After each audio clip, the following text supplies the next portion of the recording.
Retrouvez Businesswoman avec MAF Pro. L'assureur des artisans, commerçants et professions libérales, c'est MAF Pro et c'est pour vous les pros. C'est la MAF.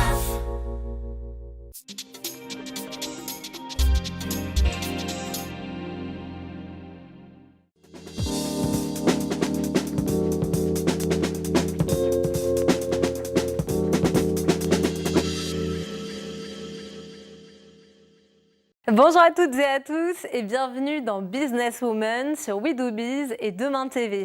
L'émission d'aujourd'hui, pour la rentrée, va se dérouler dans un cadre très vert puisque nos invités ont toutes monté leur boîte en milieu rural. Pour autant, qui dit campagne ne dit pas forcément élever des vaches à la ferme. On va essayer de rester un peu loin du cliché. Et là aussi, on va voir qu'on peut entreprendre dans de nombreux domaines et avec des problématiques très spécifiques. Et c'est ce que vont d'ailleurs nous montrer nos Businesswomen du jour. Édith Chambre, vous avez 59 ans, vous êtes la fondatrice de Une Souris Verte, un service de livraison à domicile de produits locaux dans la Vienne. C'est ça. Émilie Grémont, vous avez 34 ans, vous avez fondé Ideos Création dans l'Essonne et vous êtes graphiste et décoratrice pour des événements. Tout à fait. Laure Figereau-Bidault, vous avez 32 ans et vous êtes exploitante agricole dans les petits fruits et vous êtes la fondatrice des jardins Ida en Normandie. Parfaitement. Native de la région, héritière d'un patrimoine ou nouvellement adoptée, vous avez toutes les trois choisi de vivre de vos passions loin des klaxons de la ville. Alors si l'attrait de la qualité de vie nous fait tous rêver, se posent tout de même beaucoup de questions. Vous êtes donc forcément là pour répondre à ces questions et pour nous montrer votre réalité terrain. La première question, ce sera pour vous, Émilie. On va s'intéresser tout d'abord à votre envie de création d'entreprise. Quel a été l'élément déclencheur ? L'élément déclencheur, l'envie de créer mes projets par moi-même, d'avoir une vraie identité à donner et pas de conseils d'un chef qui serait au-dessus de moi. Et la création complète, quoi.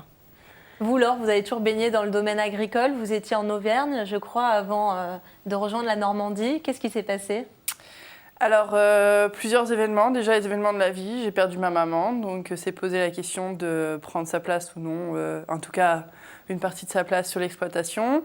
Et par ailleurs, pareil, l'envie d'entreprendre. Alors moi, effectivement, dans le monde du vivant, puisque j'ai baigné un an et ça a toujours été ma passion. Donc c'est comme ça que je suis revenue sur l'exploitation pour monter ma propre activité. En plus des exploitations existantes. Voilà, c'est ça. Edith, vous êtes la seule des trois, on va dire, à avoir lancé une nouvelle activité. Vous avez quitté votre précédente activité. Pourquoi vous avez changé de vie du jour au lendemain et à 59 ans ? Eh bien, parce que la précarité de mon travail, voilà, ça faisait plusieurs années que j'étais en contrat précaire. Et donc, je me suis retrouvée sans emploi à 57 ans.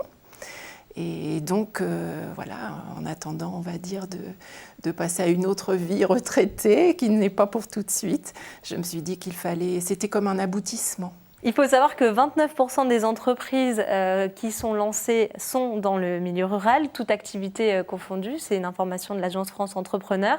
Vous en faites toutes les trois parties. Pourquoi ce choix de vous lancer en milieu rural, Émilie ? Pas envie des bouchons parisiens, j'avais envie d'une vie plutôt zen. J'ai fait mes études à Paris. Au début, j'avais vraiment envie d'être là-bas, de pouvoir aller au musée quand j'en avais envie, d'être dans une effervescence. Vous avez même fait des stages, vous étiez partie pour rester à Paris. Oui, j'ai fait tous mes stages à Paris, dans des agences. Et en fait, la mentalité parisienne m'a vite déçue. Alors en général, parce qu'il y a eu aussi des très bonnes expériences. Et puis après, l'envie d'être proche de ma famille, d'être dans la nature, parce que nous, autour de nous, il y a beaucoup de verdure. Je prends l'ordinateur, je vais travailler dans un jardin. Enfin, c'est vraiment pour moi une vie aussi intense parce qu'on bouge beaucoup d'un endroit à un autre. Ça n'a pas été difficile de faire ce choix en vous demandant si vous alliez trouver du boulot. Pour la clientèle, si, ça fait peur. Ça fait peur et je pense qu'il faut encore plus d'énergie parce qu'on doit beaucoup se déplacer.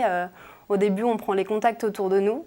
Ça, c'est très chouette parce qu'on a un petit réseau qui fait que le bouche à oreille marche très bien, peut-être mieux qu'à Paris.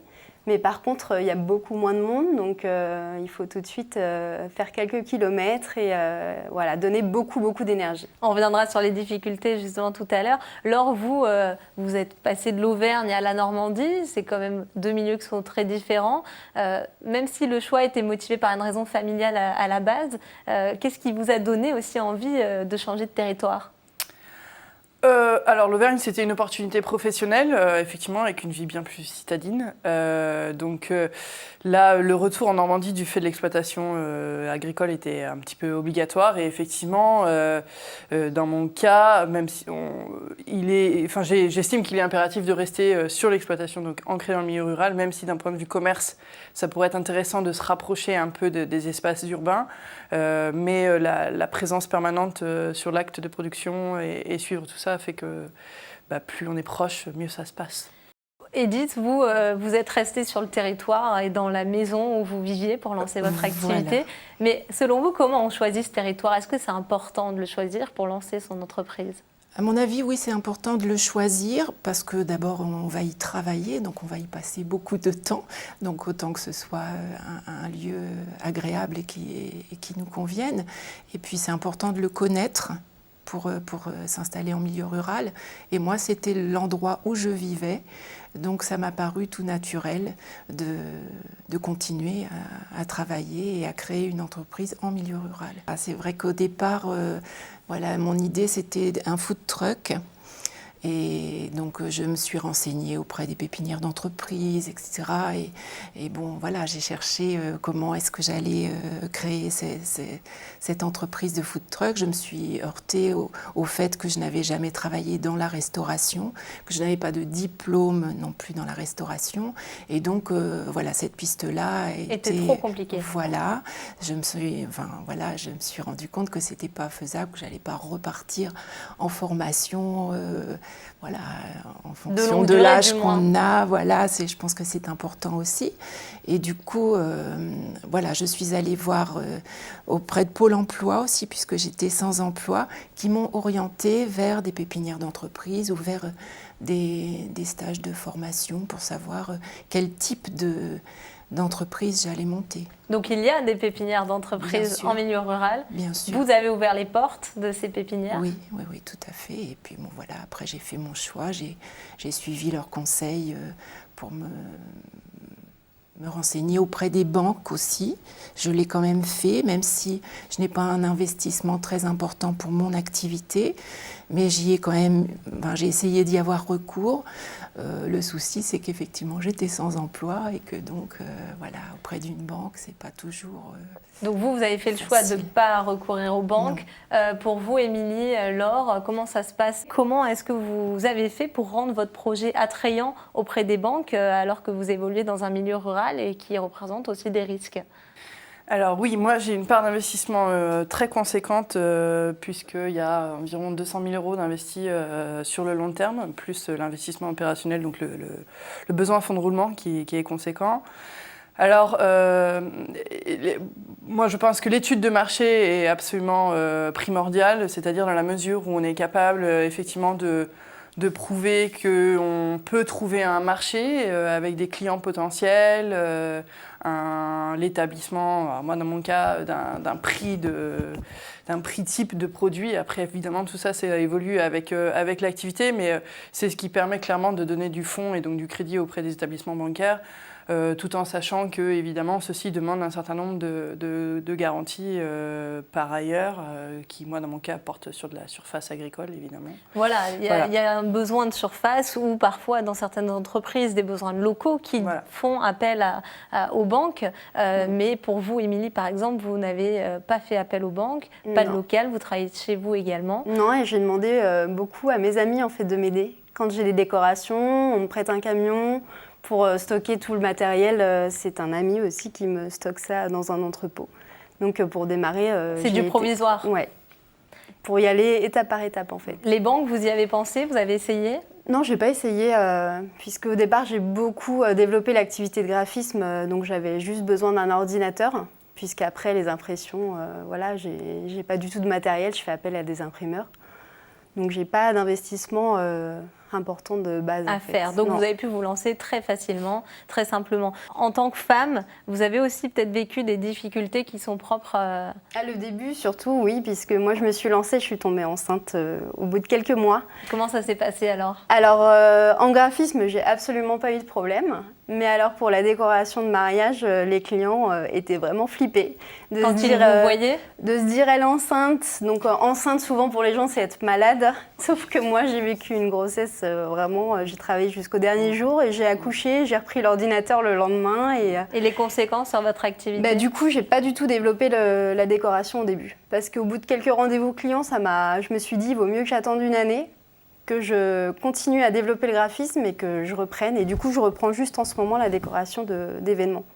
Pour vous, Laure, des difficultés en tant que femme vis-à-vis de votre clientèle? Vous êtes quand même là, chef d'entreprise, Ouais. même votre mari est salarié de votre entreprise. Ouais. Oui, alors il faut effectivement pouvoir gérer l'emploi du temps de maman en même temps. Moi, depuis que j'ai lancé les Framboises, j'ai eu 2 enfants, donc j'ai cumulé.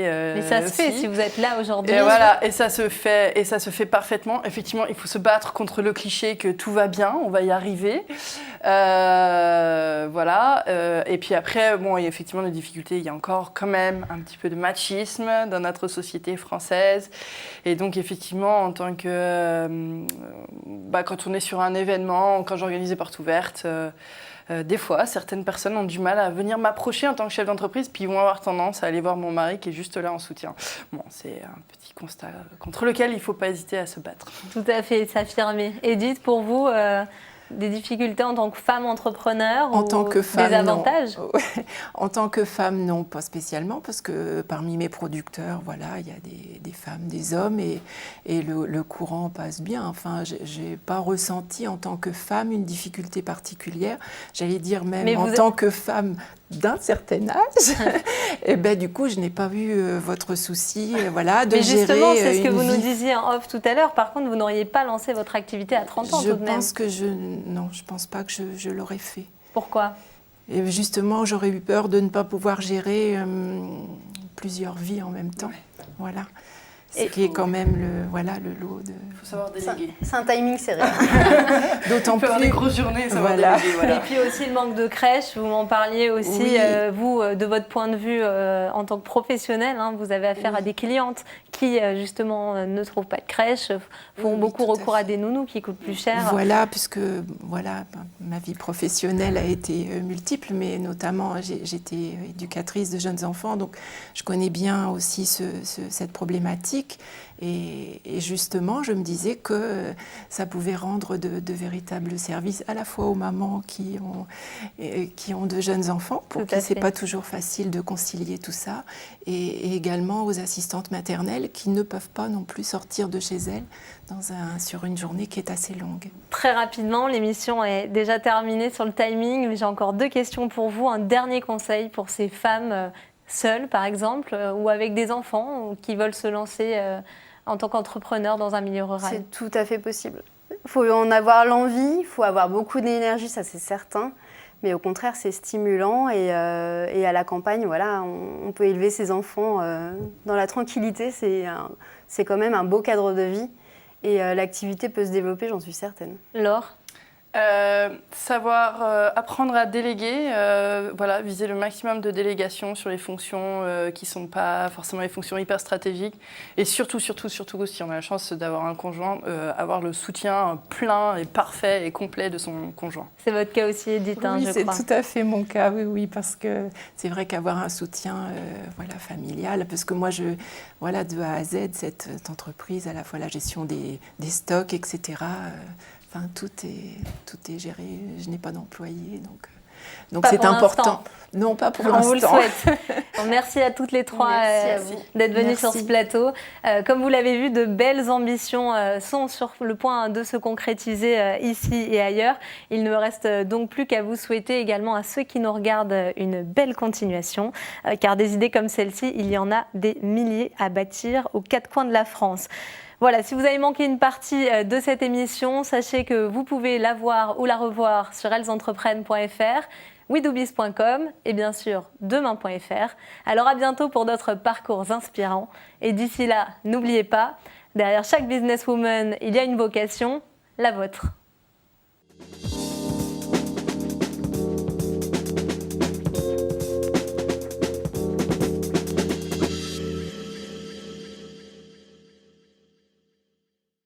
Businesswoman vous a été présenté par MAF Pro. L'assureur des professionnels et de la santé collective, c'est MAF Pro et c'est pour vous les pros. C'est la MAF.